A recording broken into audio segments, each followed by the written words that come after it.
Chief of Army Staff Field Marshal 𝐒𝐭𝐲𝐬𝐻 is on a 5-day official visit to the United States, aimed at reinforcing Pakistan-U.S. military and strategic ties. According to the Inter-Services Public Relations (ISPR), Field Marshal 𝐒𝐭𝐲𝐬𝐻 arrived in Washington on Sunday and has been engaging with the Pakistani diaspora, lauding their contributions to the economy and global image through remittances, investments, and achievements. He emphasized the need for continued collaboration with overseas communities and reportedly spent time at the U.S. Central Command headquarters in Florida, though not officially attending the U.S. Army's 250th anniversary celebrations. His visit includes meetings with senior U.S. officials, including the Secretaries of Defense and State.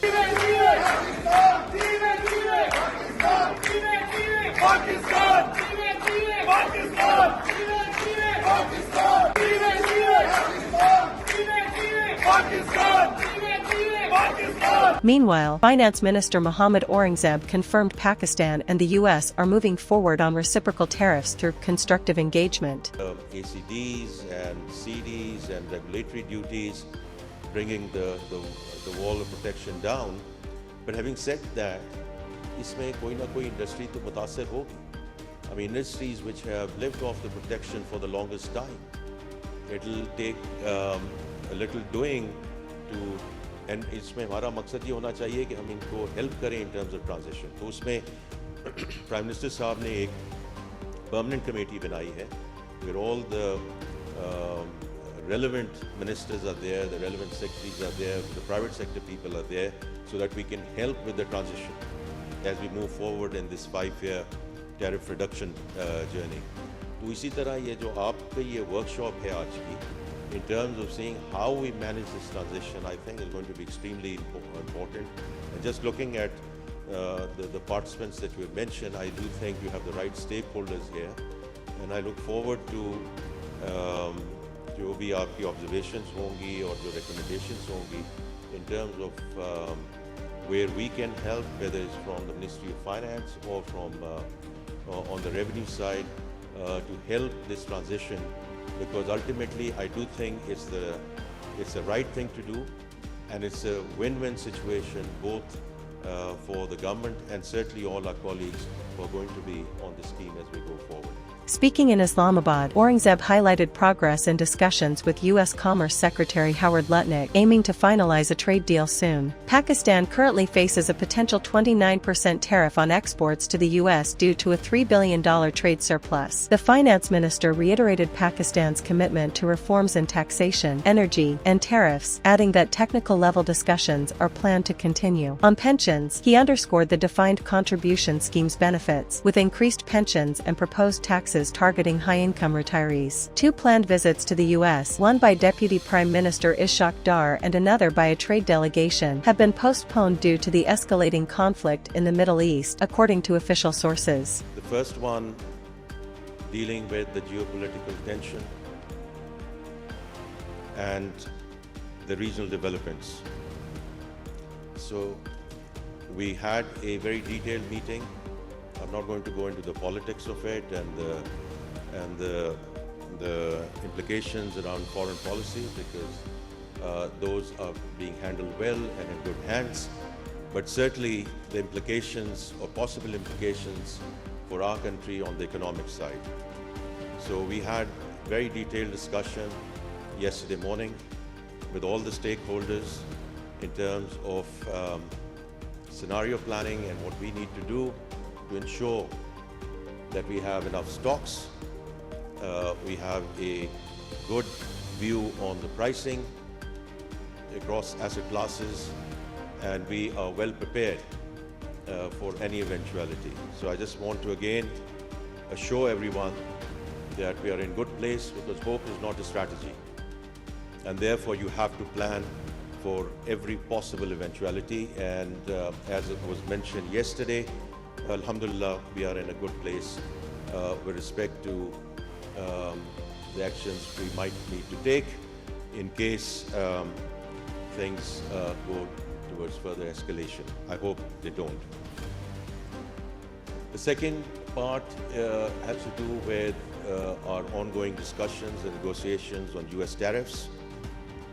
Late last night, I had a very constructive and positive call with U.S. Commerce Secretary Lutnick, and again, I think both countries have come to a, moving towards the right direction in terms of ensuring that Pakistan is in a good place on a competitive basis when it comes to U.S. tariffs, and more importantly, we continue to move forward in terms of the strategic partnership between Pakistan and the U.S.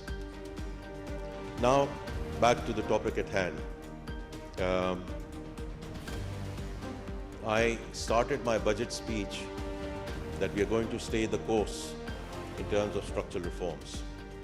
वो structural reforms में taxation है, energy, SOEs, and then we have also this time around done a very, very fundamental reform, which is around tariffs and how we want to move the country towards a more competitive economy, and how we are going to bring down the wall of protection so that our industry moves forward and our export industry moves forward.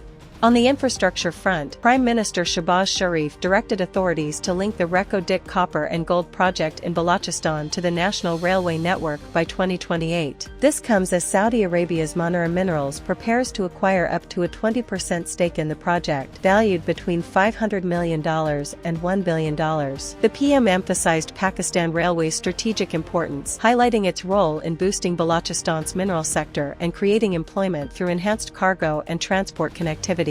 An interministerial committee will oversee financing for these railway. U.S. President Donald Trump has quietly disbanded an interagency working group created earlier this year to pressure Russia into peace talks with Ukraine, according to U.S. officials. The group, made up of representatives from the National Security Council, NSC, State Department, Pentagon, and other agencies, lost momentum in May as Trump reportedly became disillusioned with the effort's progress. The final blow came when most NSC staffers working on Russia and Ukraine were dismissed in a White House reshuffle 3 weeks ago. The dissolution of the group has fueled concerns among European allies, especially amid a major Russian missile and drone attack on Kyiv and other Ukrainian cities on June 17, killing at least 16 people and wounding 124. The assault, Ukraine's deadliest this year, devastated residential areas and prompted President Volodymyr Zelensky to call it pure terrorism. A 62-year-old U.S. citizen was among the dead. Meanwhile, at the G7 summit in Canada, Trump left early citing Middle East tensions, skipping a key session with Zelensky. Trump's absence dampened expectations for stronger commitments to Ukraine. G7 leaders continued without him, issuing a joint call for de-escalation in the Middle East but with no unified stance on Russia. Trump's comments that Russia's 2014 expulsion from the then G8 was a mistake have further alarmed allies. The Kremlin welcomed his remarks, while EU diplomats expressed concern about weakening Western resolve. Zelensky, still attending the summit, seeks fresh aid, tougher sanctions on Russia, and guarantees for Ukraine's post-war reconstruction. With the U.S. pulling back from coordinated pressure on Moscow and renewed Russian offensives, Ukraine's prospects for peace or international support remain in question. Tensions between Israel and Iran escalated sharply on Tuesday,